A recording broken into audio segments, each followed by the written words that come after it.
Everything that I need at this point in my life, he has all of that. I don't know what your goals are. I don't know what you want to do. But here's what I know. If you stay the course, if you feel that it's a calling on your life, you're going to have some tough times. You're going to go through some things. But I encourage you, don't give up. I encourage you to stay the course because it's real. All things do work together when you are in your calling. I was blessed with this book here, The Relationship Depot, with Reverend Jeremy Mahood. Where is he? Reverend Jeremy. Yeah, give him a round of applause. All right, yeah.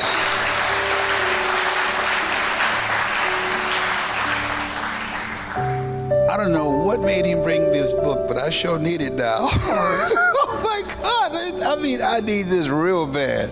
But I encourage you to get it. It's a book that I was back there reading in it, and it said, you are what you have committed yourself to. And I want you to think about your goal and dream, something that's important to you,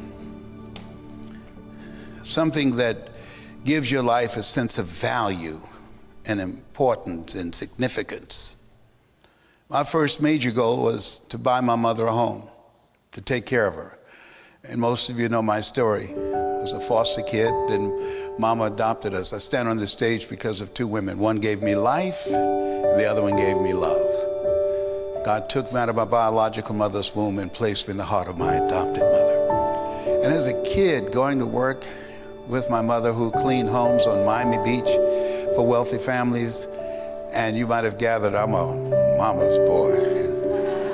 And I would say, Mama, what is it, Leslie, when I become a man, I'm gonna buy you a big, beautiful home just like this. And she would say, oh, Leslie, you don't have to do that. And I said, no, Mama, but you didn't have to take us in either.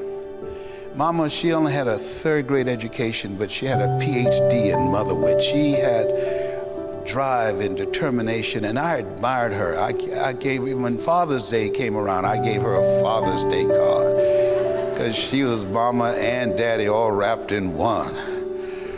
And that became my first personal goal. And I remember shining the shoes of Mr. Sidursky.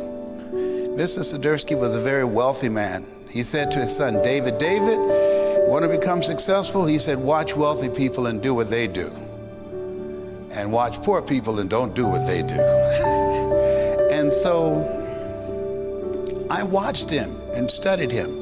And he listened to motivational messages all the time. Earl Nightingale, we become what we think about.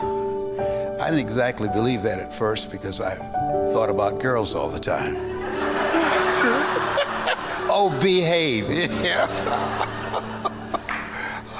I have issues. Okay, so. And Zig Ziglar, if you give enough people what they want, they will give you what you want. Jim Rohn, when the end comes for you, let it find you conquering a new mountain, not sliding down an old one. As I was listening to these messages, unbeknownst to me, it was expanding my vision of myself. I want you to think about some goal that you have, some dream that brought you here. I don't know you, but here's what I know about you. You and I are cut from the same cloth. We are branches of the same tree. If you did not know in your heart of hearts that you could do what I've done plus more, you would not be here. You'd be home watching television or some happy hour somewhere else. But you're in this room, and I now know at this stage of my life at 74, things don't just happen. There are things that happen that have value and for meaning if you're aware. And as a result of this point in my life and this email, of all the thousands of emails on that day when I came in, and as I was saying to Ray today, which is Al's father and his mother that are here, I saw her. Give them a round of applause, please, and the whole staff.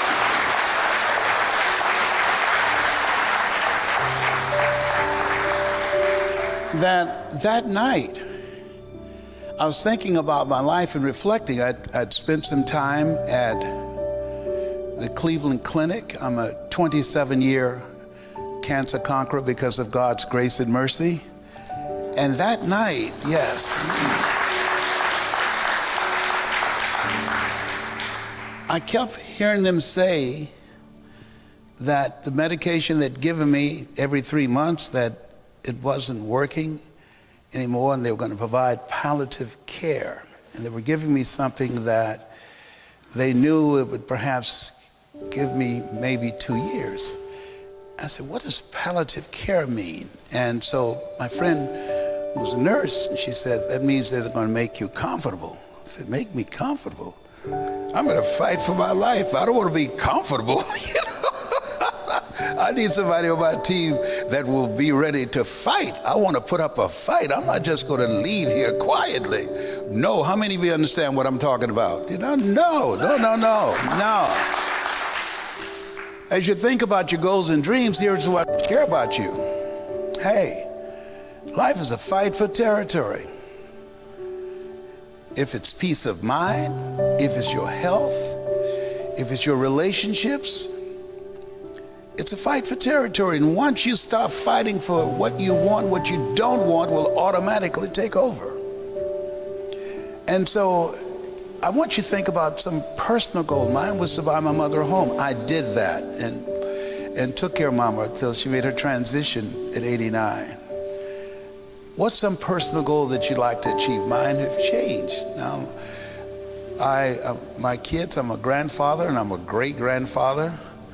And so my goal is to help them to develop their skills and knowledge. And I train speakers to help them to become voices of hope. We learn, we earn, we pass it on. I know a thing or two because I've seen a thing or two. And here's what I know about you, and I don't know you.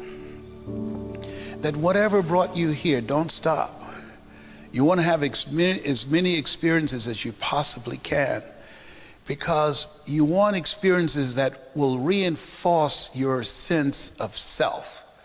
I don't know you here, but I know about you. You have something special. You have greatness in you. You have the ability to do more than you can ever begin to imagine.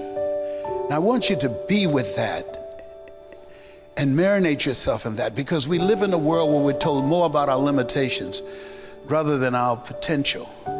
And when you have goals and dreams, things are going to happen you can't imagine. I'll never forget when a doctor looked at me and said, 27 years ago, you have cancer. 3 of the most feared words in 7 different languages. You have cancer. Can you give me a second opinion? Yes, and you're ugly too. Oh, behave, I'm sorry. I got problems. I got issues, okay. I tickle myself. Okay. So, and you know, it's amazing. I start praying every night. I used to pray in bed. I start getting down on my knees. I was called on Jesus, Yahweh. I was reading the Bible, the Holy Quran, the Kabbalah. It's amazing how spiritual you become when you think you're about to leave here. I increased my tithes by 20%. Look here. I'll never forget. Oral Roberts had this promotion. Oral Roberts, when he was alive, he said, you know, I have a special prayer cloth that will give you a healing. And so I'm listening. I was about to change the channel, and a guy came on. I had prostate cancer, and I bought the prayer cloth for $3, and I was healed in the name of Jesus. I said, oh, okay. So I pulled over, I wrote the number down. I sent him $100. I said, send me the prayer box, a blanket. This is a true story. You can't make this stuff up. And they said, put the prayer cloth in the affected area. So I stuffed it in my underwear, So I'm in Detroit, Michigan, church pack. I had a PBS special called You Deserve. And so people were very glad to see me there. And I was up giving a presentation. When I speak at that time, I was moving. Yes, you got to go after your dream. You got to give it everything you have. And I saw people of this side looking behind me laughing. I'm saying, what are they laughing about? I looked around and the prayer cloth had come down my leg. And I had left a little trail. I said, you can laugh if you want to. I don't care how much you laugh. I feel like I'm healed. I got behind the podium and put it right back in.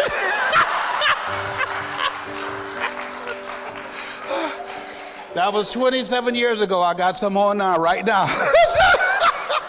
They fit well and depends. Anyhow, whatever. I'm sorry.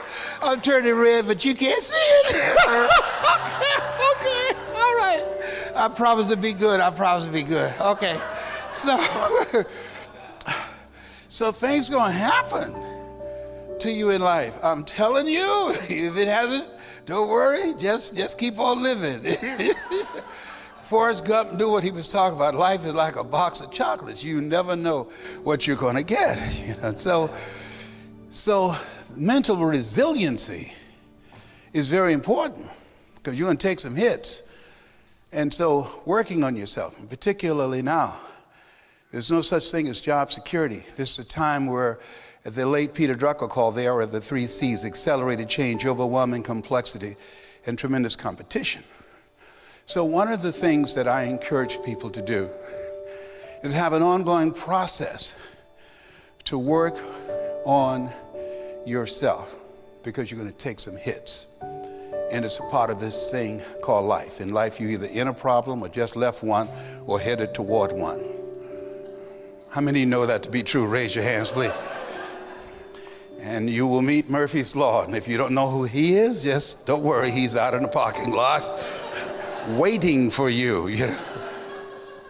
I never forget when I, early on, was building my business, and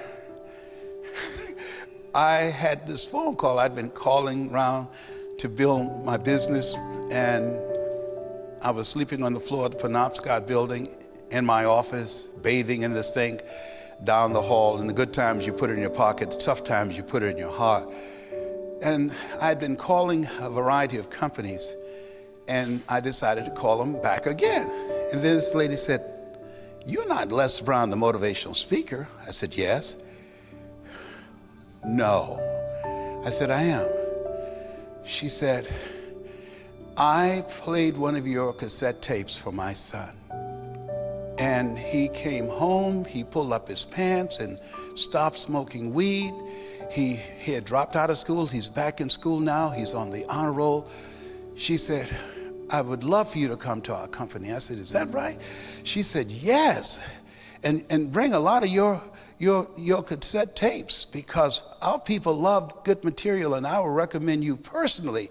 I'll come on stage and tell them." I said, "What do you think I should do in terms of product? What volume?" She said, "Well, it's going to be over 6,000, 7,000 people at our convention. If you get like $50,000 worth of products, that would be great." I didn't have that line of credit, so I called the guy who was duplicating my materials. I said, "Listen, Arnold, listen, man, I've got an opportunity to speak, and they told me I should get at least $50,000 worth of tapes." I said, "Man, I need your help." He said, "You don't have that line of credit." I said, "I know, but let me just get her on the phone." And so I called her back, and I said, "Can you hear her voice?" I had another line, and he said, "Yes." I said, "Tell him what you just told me. We're going to have about 6,000 to 7,000 people and Les Brown material. It changed my son's life, and I'm going to promote him personally on stage." I said, "Come on, oh ye of little faith, duplicate the tapes, man. I'm going to sell them all," and hung up. So he did. And she said she's going to send the contract out. A week came by, no contract. 2 weeks came by, no contracts. I didn't want to seem desperate. 3 weeks, I started getting nervous. So I called. I said, "Hello, yes. This is Les Brown calling. May I speak to Evelyn, please?" He said, "Evelyn died." She died? Did she say anything about me? No. "What are the arrangements?" It told me it was like that Friday. Oh my God. So I was in Detroit. I flew to Chicago to make sure it was her because I saw a picture of her, you know, and it was her. I said, oh my God, Evelyn, why now? So I was crying so hard, they sent me with the family. I know people probably thought I was the black sheep of the family.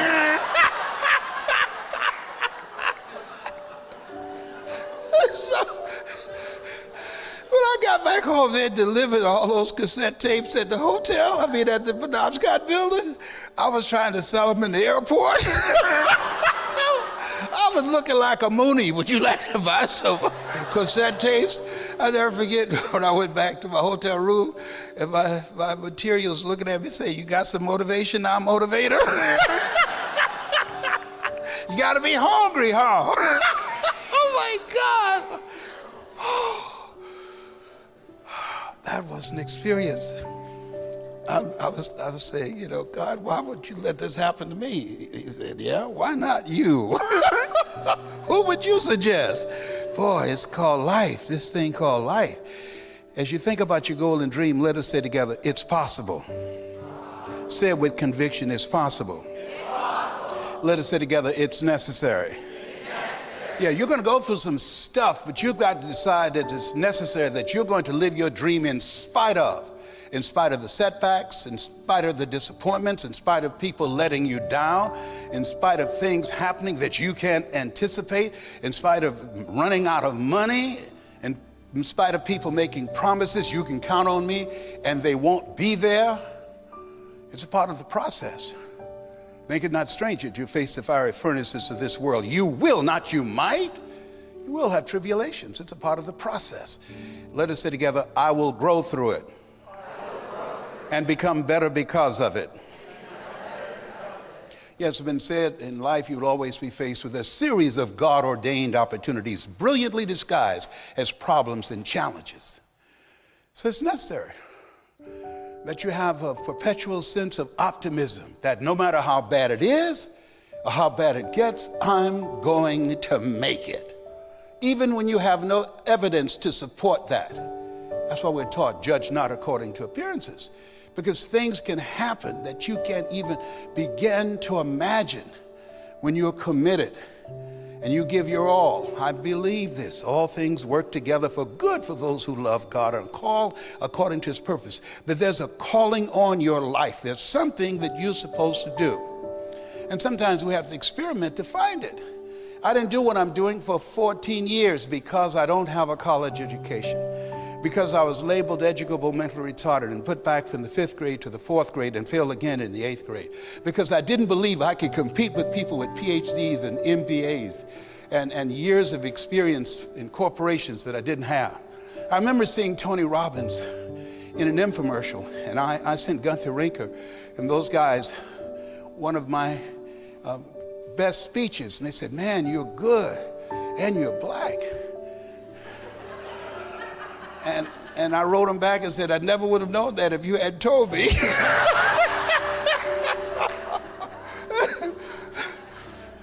And he said, we just don't think a black guy would have appeal to the average American public. And they wouldn't take me on as a partner. And they established that, you know, I had the complexion of rejection and Tony had the complexion of exception. Gave him a shot. All I wanted was a shot. And I'll never forget what my mentor said. He said, Brownie, he said, do what you do. Why are you here? What attracted you to this? I said, I want to change people's lives. Why, Brownie? Because someone changed mine. Good. He said, do what you do.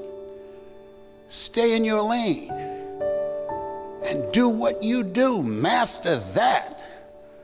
And trust me, the things that you don't have going for you, you're going to attract those things. You're going to attract the people, the resources, everything you need in order to make it.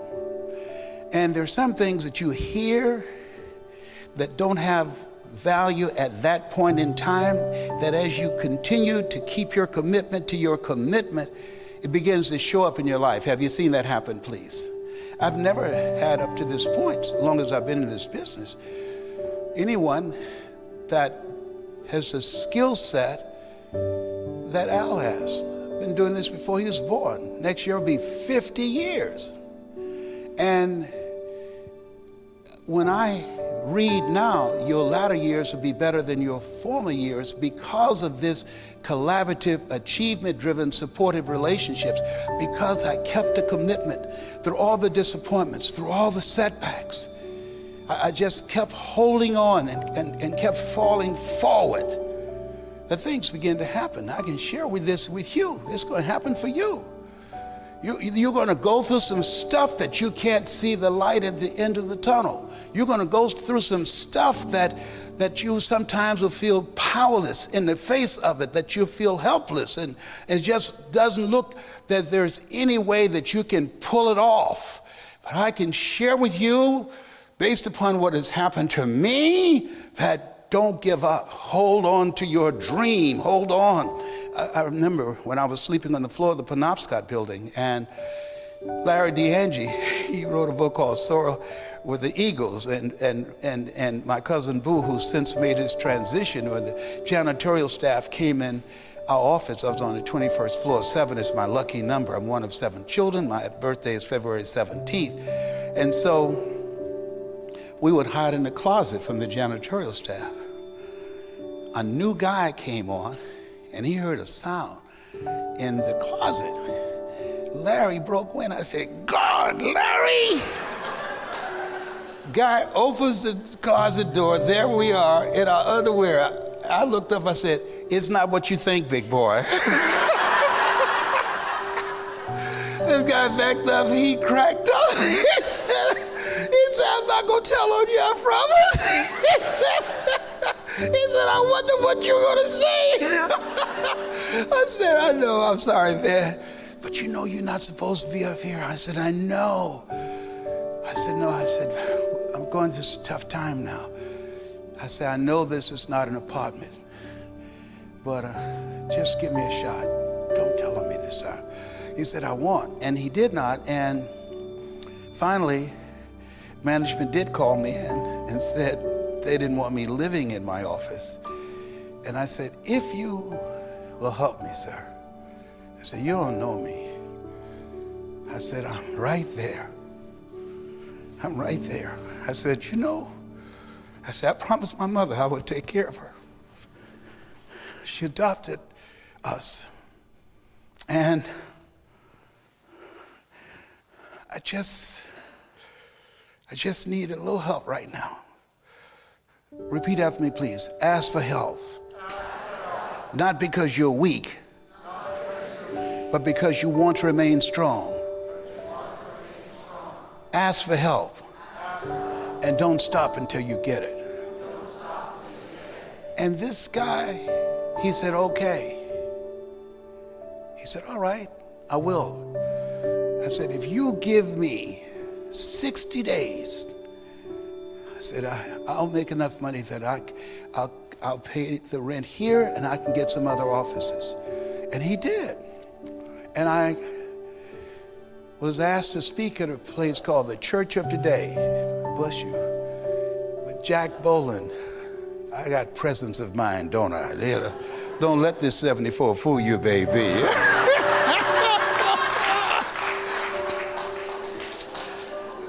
I spoke at a place called the Church of Today in Warren, Michigan. And when I spoke there, people came out in strong numbers and traffic backed up. And one night, a television reporter came and said, "Hey, who are you?" I said, "My name is Les Brown." And he did an interview with me because it was unusual, the number of people who came out. A guy named Michael King, who was in a hotel room, and he was inebriated, and he said when he heard me speak that all of a sudden it jolted him and he started listening. He called and asked at the church of the day. How can I get in touch with that guy? Then he called me in my office. He said, listen, I want to talk to you about doing a talk show like Larry King. What's his name? The guy who does those sleaze shows. I can't say. You know who I'm talking about, sensation. What's his name? Jerry Springer. We want you to be a black Jerry Springer. I said, I'm not your guy, and hung up. He called me back again. He said, okay. He said, I'll be interested in what it is you're interested in. He said, but I'm going to send you something, and you're not going to hang up on me. You're going to call me back. So, okay, thank you very much. And I hung up. Then I got a call in my office. Sue Burkhardt was down at the other end of the office. And she said, you won't believe this. I said, Sue, why are you calling me on the phone? We're right in the office. She said, I was so nervous, I couldn't believe it. I just opened up the mail. I said, well, come on down. Why are you nervous? She said, look at this. And it was a check that this guy, Michael King, I had no idea, it was King World, check for $1.2 million with my name on it. I said, this can't be real. I called him back and said, hello, may I speak to Mr. King, please? Let me tell you something. Let me tell you. Oh, my God. He said, I told you were going to call me. I said, I know. Things are going to happen for you that you cannot anticipate. Eye has not seen, ear has not heard, nor has entered the heart of mankind. When you keep your commitment to your commitment on your dream, because that's been given to you. And there are many times that a dream will test you. How badly do you want it? That's going to happen to you. And so as you look at yourself and look at your goals and dreams, let us say together, it's possible. It's necessary. I let some people go. See, a lot of people don't ever live up to their true potential and never access their greatness because you can't soar like an eagle if you're surrounded with pigeons. There's some people you got to let go. That takes courage. There's a reason we're taught to be of good courage. It takes courage. Let us say together, let go or be dragged. There's some people that will compromise your energy, that they don't have the vision that you have and the dream that you have. Les, can I change them? No. It's a full-time job changing yourself. And there's some people so negative, they can walk into a dark room and begin to develop. Oh, behave, whatever. The millennials, they don't know about that, all right? Yeah, they're nourishing relationships and they're toxic relationships. Nourishing relationships, they bring the best out of you. They challenge you. That's my relationship with Al. I feel younger because I'm in his energy and his vision, and he moves quickly. He's making things happen. And he sees the possibilities in me. I don't look like an old man to him. He can see that I still got the juice. Can you tell I got the juice up at here, all right? And so you need people who can see your stuff, who get you, who know you. And so, won't you write this down? Upgrade your relationships. Jim Rohn said this, look at your relationships and ask the question, what is this relationship doing to me? Am I growing mentally and emotionally and spiritually? What is it doing to me? Am I becoming a better person? You have a 41% greater chance of reaching your goals when you have accountability partners. You want to create, as you look at your goals and dreams, a strategy for working on your mindset. Because you don't get in life what you want, you get in life what you are. People don't live life as it is, they live life as they are. No one could have told me, given my circumstances, if my birth parents stood up and said, hello, son, I would not know either one. No one could have told me, being labeled educable, mentally retarded, and failing twice in school, that in an hour and a half, I could earn over $450,000 in an hour and a half. And I don't say that to impress you, but to impress upon you of what your potential is. You've got some stuff in you that you don't even know right now.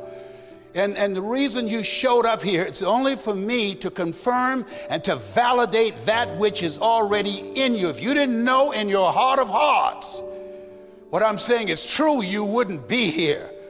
You'd have left already. I'm an assassin. I'll kill every demon in you, every mediocre demon. Trust me on this. You better run while you can. This is no time to be average. The reason you showed up because you know you've got greatness in you. Let us say together, I've got greatness in me. And it's my time to express that greatness. Shake someone's hand on your right and left and say, I'm ready to bring it out. Do that right now. Shake somebody's hand on your right and left and say, I'm ready to bring it out.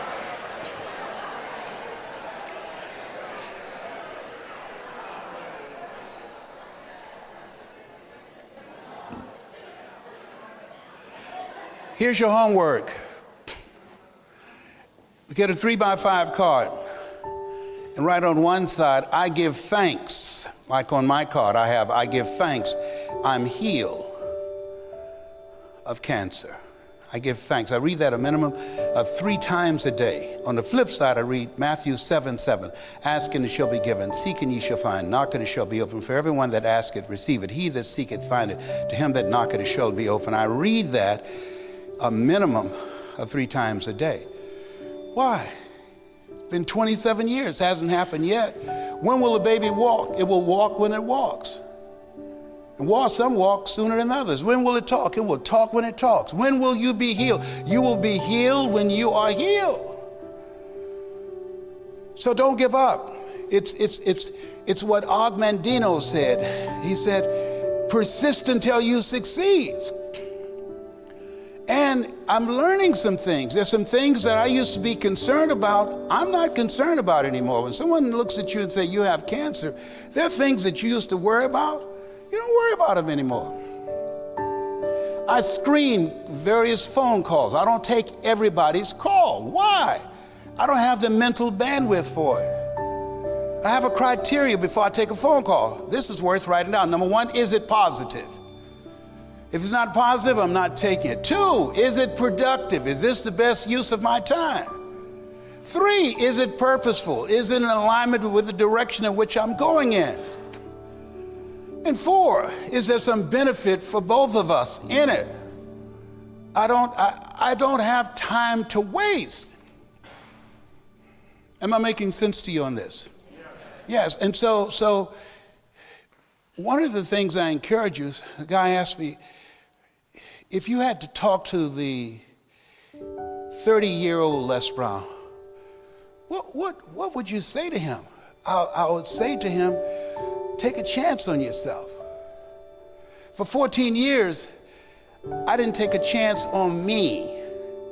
I believe what was said to me. Mama said sticks and stones can break your bones, but words can never hurt you. How many of you know words can really hurt and very deep? Am I correct on that? All right? And so we're taught, be ye not conformed to this world. And so in the environment where I was, I remember one of the worst moments of my life. I was 5 years old, went downtown with Mama, and I saw this water fountain. I let her hand go, and I ran up and started drinking from this water fountain, Miami, Florida, 95 degrees. Mama grabbed me by the neck and started beating me, punching me in the face and the head. I'm like, Mama, please. Mama, it's me, with a crazed look in her eyes. And I had no idea. Why would you do that? Please, Mama. And then this white police officer came up and he was hitting his nightstick in his hand. Okay. You beat that little nigger boy enough. That's okay now. He's learned his lesson. Now, I won't have to beat him. And Mama said, thank you, officers, thank you. As he walked away laughing. And I said, Mama, why you beat me like that? She said, Leslie, you could never drink from that kind of water fountain. It's for whites only. Had he hit you with his nightstick, Leslie, he would have had to kill me. And I'd left you and your brothers and sisters. to fend for yourself. I had to make a quick decision. It was hard. I'm so sorry. I said, Mama, it's okay. It's okay. Let us say together, defining moments. How many of you ever had a defining moment in your life? Raise your hands. That was a defining moment for me. And I remember as we were going back on the bus on Miami Beach, I was like 5 years old, and I couldn't understand why could I not drink from that fountain? There's only one kind of fountain I can drink from. And here's what I know, that in life, you're going to encounter some things. And you can allow that to define you, or you define yourself. I was talking to a lady in the audience, and she was working for this company. And they told her she'd been training managers and helping to develop their managers and teaching them the leadership skills that would help them to become successful. And she said, I want to be a manager. And they said, you can't do that. And so Stephanie Blake quit. Where are you, Stephanie? Give her a round of applause. Yeah.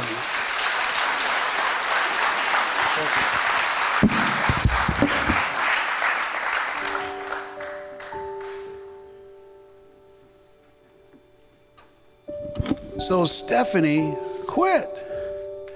And she decided that she was not going to allow them to define her future and who she was going to become. So now Stephanie, she speaks.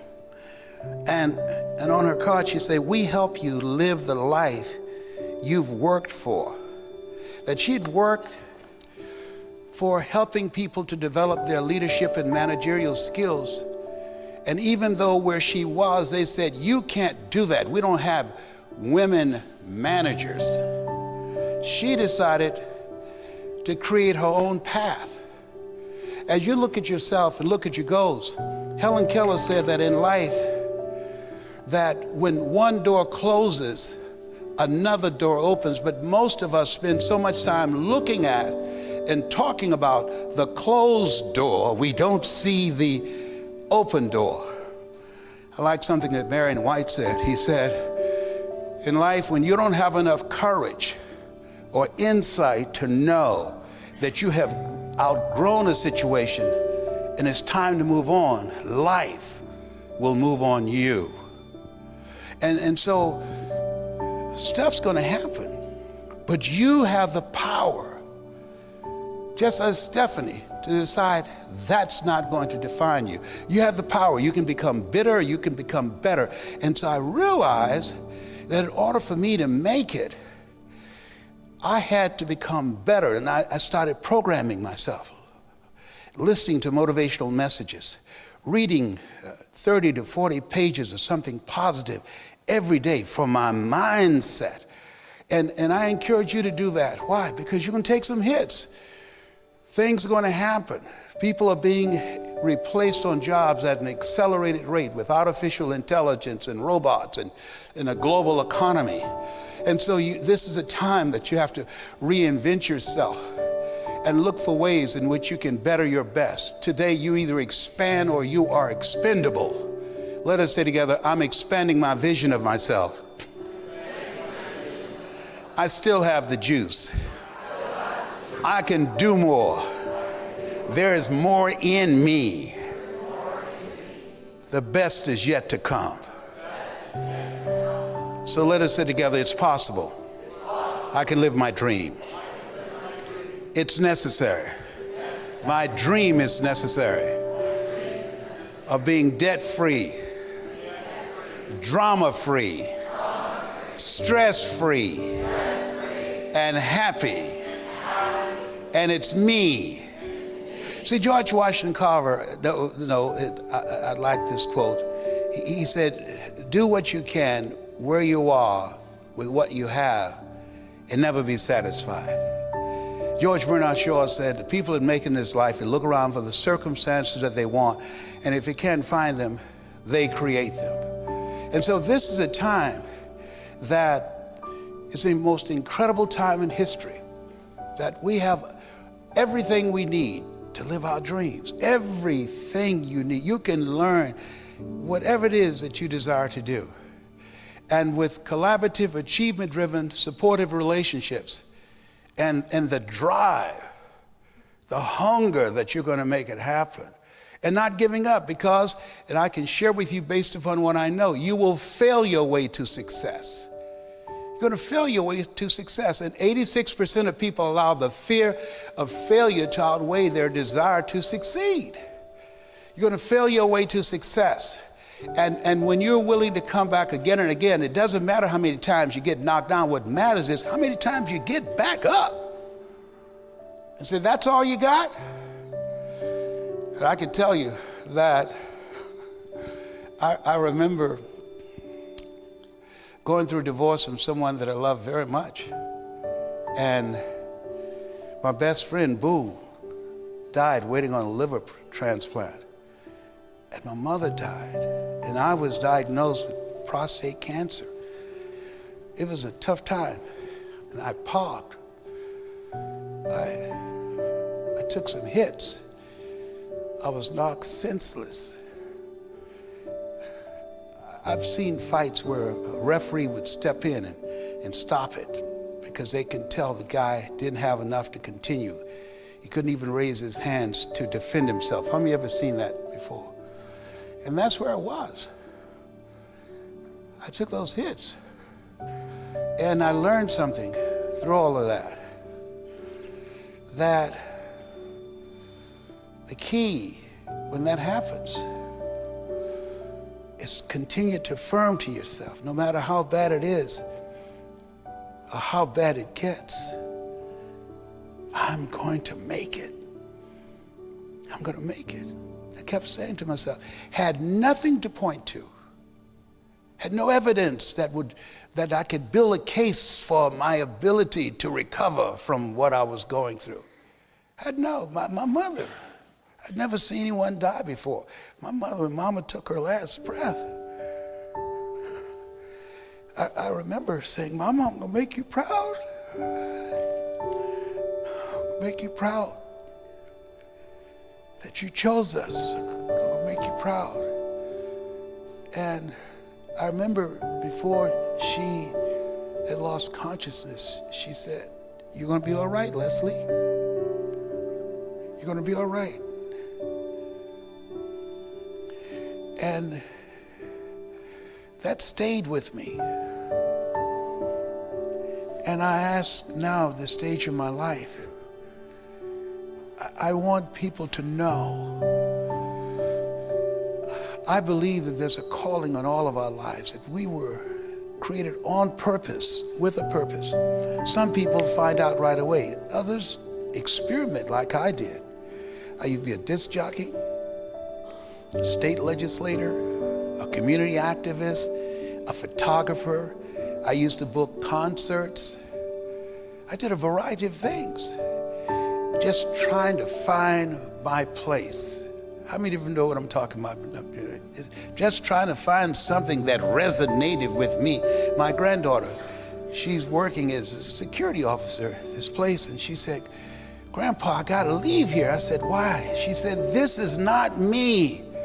I'm supposed to be designing clothes for people. That's what I'm supposed to do.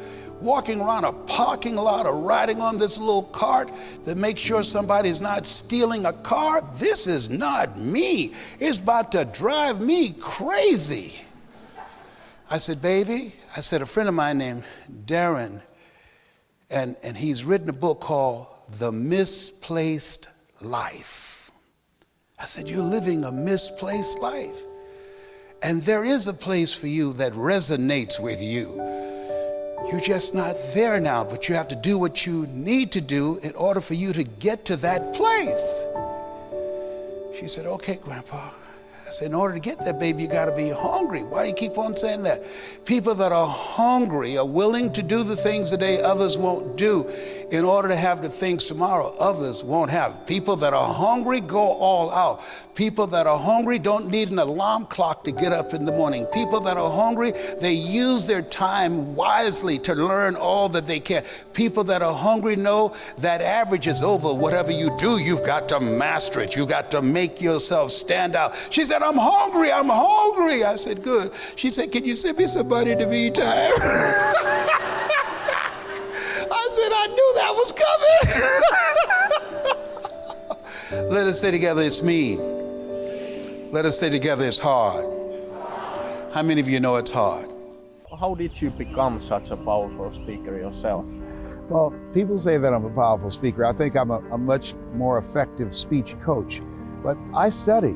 I believe that as you look at yourself and you have the sacred opportunity to speak to audiences, to inspire them, because at the end of the day, when we speak to an audience, there are three things that we want to accomplish. We want to change their collective thinking, that's number one, and how they see themselves and the story they believe about themselves. The second thing is that our goal is to not only change their thinking, but to broaden and to expand their vision of what's possible in their lives. And the third thing is to inspire them to become, as Mother Teresa would say, to become a pencil in the hand of God and start writing a new chapter in their lives. And so I think that what people admire me for, and why I received the highest award from the National Speakers Association and Toastmasters International Golden Gavel Award, and was selected among the top 5 speakers in the world. I think what they admire me for is the impact that I've made with audiences, achieving the objectives that I just talked about. Because when people hear you speak, the golden objective is for them to leave there feeling better about themselves and talking about the experience that you created for them to get that vision of themselves. Oliver Wendell Holmes said that once a man or woman's mind has been expanded with an idea, concept, or experience, it can never be satisfied to going back to where it was. And my goal is to, when I speak to an audience, is never allow them to be comfortable with living a life of mediocrity, of being comfortable of being average. People who are living a level of being average, those individuals are going through life doing the things that they feel that they need to do. But when you're an entrepreneur, you're living from a place of responsibility. You go through life doing the things that you are called to do, that you see yourself answering the calling on your life, doing those things that create value for people, that will make a difference in people, and that will leave a legacy. How many of you, since you've been here, you have gotten some value that will impact your life personally and your bottom line? Raise your hands, please. That's what I mean. It consists of the wills and the will nots. In order to be successful, you must be willing to do the things today. Invest in yourself, get some coaching. In order to be successful, you must be willing to do the things today. Develop strategic relationships with people that you can learn from, that others won't do. In order to have the things tomorrow, others won't have. You're investing in yourself. You're coming here, flying here, driving here. You're taking the time to learn new strategies and how you can offset the competition. Makes you different. You're uncommon. One great American said, I choose not to be a common man. It's my right to be uncommon if I can. I seek opportunity, not security. I do not wish to be a kept citizen, humbled and dulled by having the state look after me. I want to take the calculated risk, to dream and to build, to fail and to succeed. I refuse to live from hand to mouth. I prefer the challenges of life to the guaranteed existence, the thrill of fulfillment to the still calm of utopia. I will never cower before a master, nor bend to any threat. It's my heritage to stand erect, proud and unafraid, to face the world boldly and say, this I have done. That's why you became an entrepreneur. That's why you're here. You have the boldest and uncommon desire to control your own destiny. Give yourselves a round of applause. Come on, bring it in.